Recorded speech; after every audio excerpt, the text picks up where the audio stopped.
Hello student, good morning. हम लोग जो चैप्टर पढ़ रहे हैं वो है ट्रिग्नोमेट्रिक फंक्शन, सर्कुलर फंक्शन। हमने लास्ट क्लास में जो लास्ट वीडियो में पढ़ा है उसमें values of trigonometric function at x is equal to pi by 4 का वैल्यू निकाले हैं। That means what is the value of sine pi by 4, वो किस तरीके से फाइंड होता है वो निकालना सिखाए थे, साइन पाई बाय 4 का, कॉस पाई बाय 4। और आज के वीडियो में हम पहले सीखेंगे कि find the values of trigonometric function at x is equal to pi by 3, that is 60 degree में सारे ट्रिग्नोमेट्रिक फंक्शन का वैल्यू जो होता है वो कैसे होता है। ठीक है, हम लोगों ने पहले पढ़ा तो है, हमें जानकारी जरूर दिया गया है और इसलिए कैसे आता है ये अभी हम बताने वाले हैं आपको। ठीक है, देखिए values of trigonometric function at x is equal to pi by 3। pi by 3 जब x का वैल्यू जो हम लोग आप लोग को यूनिट सर्कल ड्रॉ करते थे उसमें x का वैल्यू अगर pi by 3 हो तो उस समय उस सारे ट्रिग्नोमेट्रिक फंक्शन का वैल्यू कैसे निकलता है। देखिए एक यूनिट सर्कल, ये एक यूनिट सर्कल है, हमने आपको बताया था यूनिट सर्कल उसको कहा जाता है जिसका रेडियस, जिसका त्रिज्या, वैसे सर्कल जिसकी त्रिज्या या जिसका रेडियस आपका क्या होता है 1 यूनिट, 1 सेंटीमीटर या 1 इकाई को हिंदी में बोलेंगे तो 1 होना चाहिए, तो उसको हम लोग कहते हैं यूनिट सर्कल। ठीक है, अब यहाँ इसको हम क्या किए हैं, इस यूनिट सर्कल को x एक्सिस और y एक्सिस के अंदर हम क्या किए हैं, इसको ड्रॉ किए हैं उसके अकॉर्डिंग।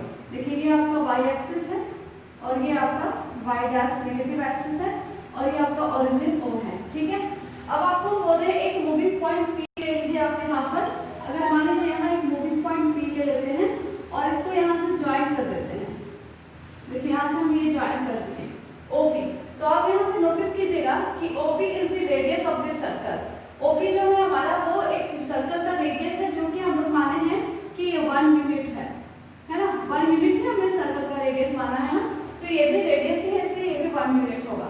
अब एक काम करते हैं, यहाँ से अगर मान लीजिए इसको यहाँ ज्वाइन कर देते हैं, यहाँ से देखिए इस पॉइंट पे आगे ज्वाइन कर देते हैं। ये पॉइंट को A कंसीडर कर लेते हैं जिसका कोऑर्डिनेट 1 0 होता है, ये पॉइंट को B कंसीडर कर लेते थे हम लोग। ये हम लोग पहले लास्ट वीडियो में जो भी हम लोग पढ़े हैं उसको जरूर देख लीजिए और तभी आपको ये अच्छे से क्लियर होगा। ठीक है, ये आपने हम लोग ज्वाइन कर लिए। अब यहाँ एक चीज ध्यान दीजिए, हमने इसको माना है ये x एंगल होता था जिसको हमने कंसीडर कर लिया है कि अगर x का वैल्यू पाई बाय 3 हो तो कि ट्रिग्नोमेट्रिक फंक्शन जो है उसका वैल्यू क्या क्या होगा। तो ये पाई बाय 3 हमने ले लिया क्योंकि ये हम ले चुके हैं पहले ही, x का वैल्यू पाई बाय 3 है। ठीक है, अब यहाँ से अब एक चीज यहाँ नोटिस कीजिए कि ये जो OA लाइन मिला है, ये OA is the radius of the circle. ये OA जो है वो सर्कल का रेडियस है और OP तो है ही रेडियस। इसका मतलब क्योंकि रेडियस है तो ये भी OA भी आपका 1 यूनिट ही होगा क्योंकि यूनिट सर्कल है, 1 यूनिट ही होना है ना। तो अगर मान लीजिए ये दोनों सेम है, देखिए यहाँ लिख रहे हैं since OA and OP are the radius of unit circle, then therefore OA is equal to OP is equal to 1 unit। Unit circle है इसका मतलब दोनों का वैल्यू सेम 1 यूनिट ही होगा। अब एक चीज आप लोग पढ़े हैं, ये में आपने स्टडी किया है ज्योमेट्री में कि अगर मान लीजिए ट्रायंगल के 2 साइड्स इक्वल होते हैं then there opposite angles are also equal. ये आपने पढ़ा है, ये आपका स्टडी आप लोग क्लास 10 में किए हैं ज्योमेट्री में। देखिए ये आप अगर ये दोनों साइड्स इक्वल हैं तो there opposite angles are also equal, ये दोनों एंगल भी इक्वल हो जाएगा। देखिए आपका OP है, OP का ऑपोजिट एंगल ये रहा और OA का ऑपोजिट एंगल ये रहा P, ये तो मतलब ये अगर दोनों साइड इक्वल है, 2 sides are equal then there opposite angles are also equal. तो इसको देखते हुए हम लोग लिखेंगे thus angle OPA is equal to angle OAP। देखिए ये दोनों आपका इक्वल हो जाएगा, क्यों? क्योंकि ये दोनों रेडियस जो है वो सेम है इसलिए ये दोनों एंगल भी इक्वल हो जाएगा। अब चलते हैं, देखिए अगर ये दोनों एंगल इक्वल हैं तो अब हम लोग लेते हैं इन ट्रायंगल OAP। इस दोनों ट्रायंगल के अंदर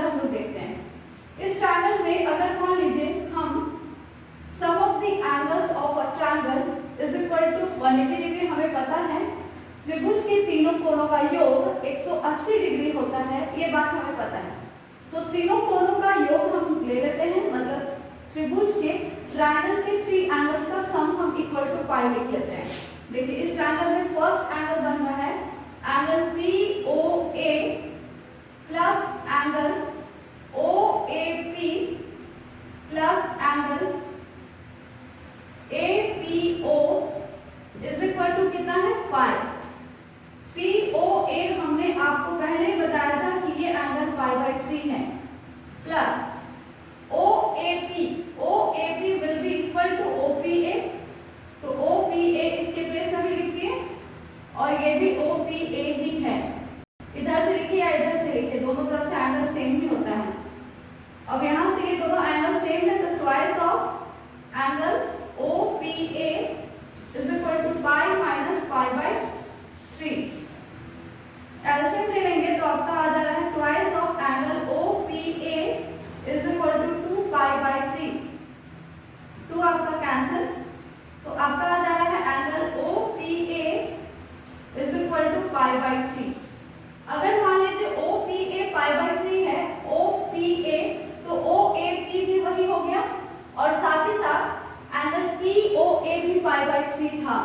तो हम लोग क्या मिला, देयरफॉर हम लोग को मिला angle OPA is equal to angle OAP is equal to angle POA, मतलब ये ट्रायंगल के हर एक एंगल का जो वैल्यू है वो पाई/3 ही है।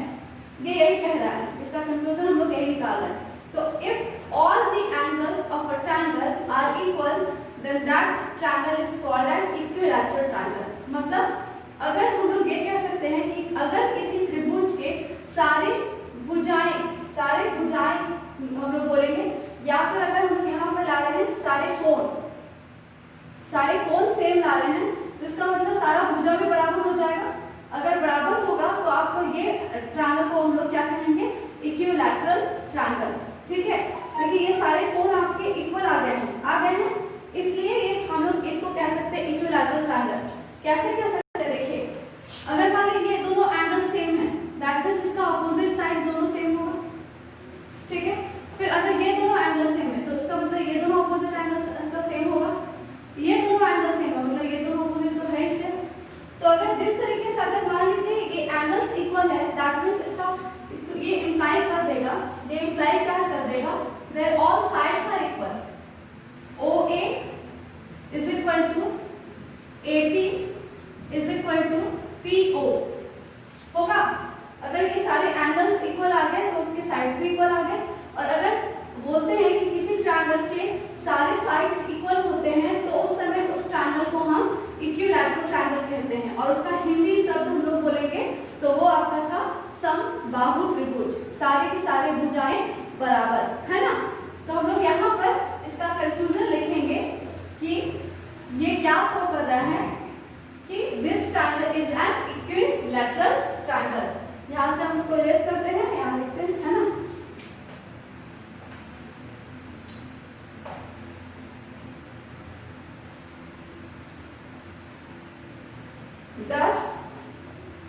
Thus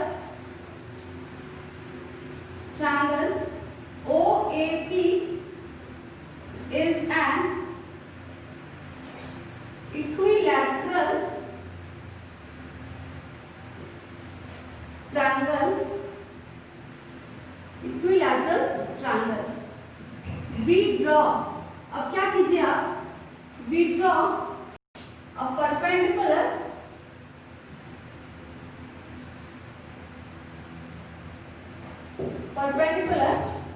from P on OA is PM।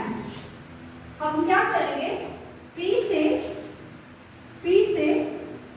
PM perpendicular line draw कर देंगे आपके OA पे, सर्कल के रेडियस पे। देखिए परपेंडिकुलर लाइन ड्रॉ की, we draw a perpendicular from P on A is PM, हम ड्रॉ कर दिए। अब देखिए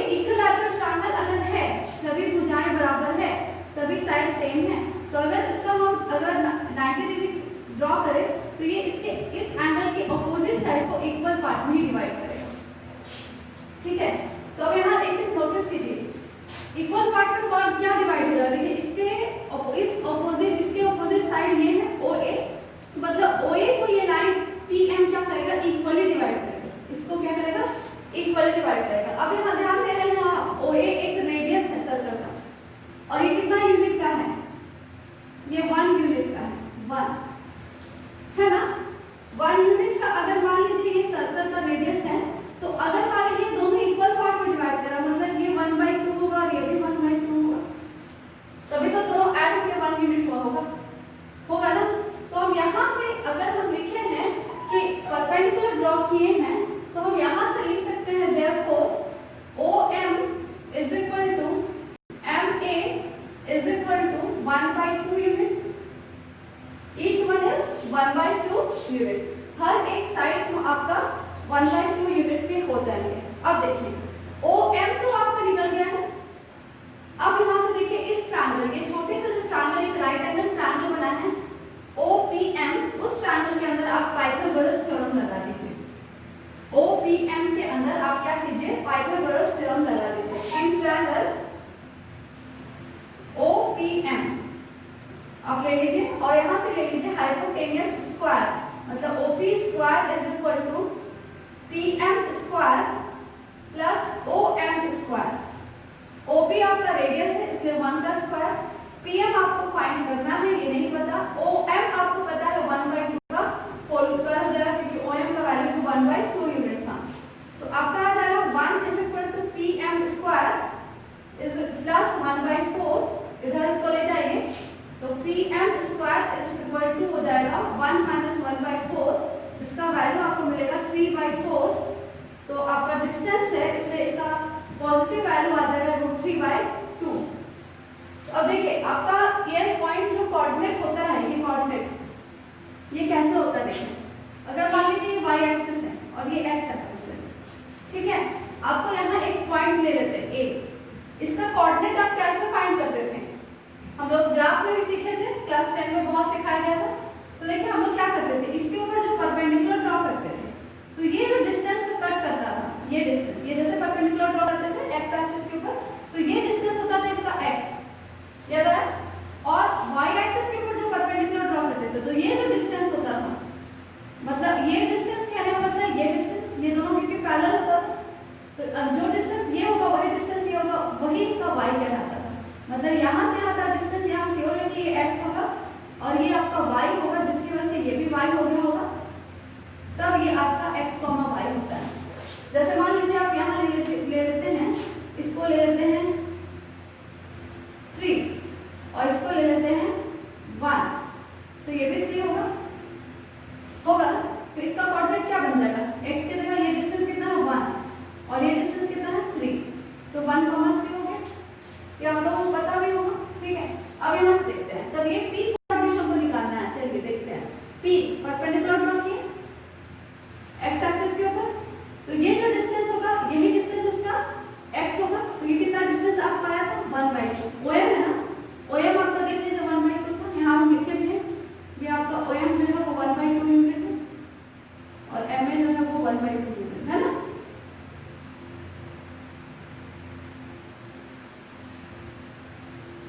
तो आपका ये आपका पॉइंट आ जाएगा 1/2, कॉमा ये पैरेलल लाइन है, इसके पैरेलल यहाँ से अगर परपेंडिकुलर ड्रॉ करते हैं तो ये डिस्टेंस जो है, ये डिस्टेंस आपका कौन है, देखिए PM ही ना है, ये पैरेलल है इसके, मतलब PM का डिस्टेंस आपको कितना मिला √3/2, मतलब ये y होगा, इसलिए √3/2 इसका कोऑर्डिनेट हो गया। ठीक है, तो आपको इसलिए समझ में आया होगा। ठीक है, देखिए इसको हम इस तरीके से कोऑर्डिनेट निकाल लिए, तो हम यहाँ लिख लेंगे therefore P पॉइंट का कोऑर्डिनेट आपको मिल गया 1/2, √3/2। अब ये अगर निकल गया मतलब आपको सारा वैल्यू, सारे ट्रिग्नोमेट्रिक फंक्शन के वैल्यू आप फाइंड कर सकते हैं। देखिए सबसे पहले इसी ट्रायंगल के अंदर आप लीजिए साइन के साथ, sin π/3 आप निकालेंगे, sin π/3 आपको निकाल के दिखाते हैं। देखिए अब देखिए कितना इजी हो जाएगा आपका सारा वैल्यू निकालना।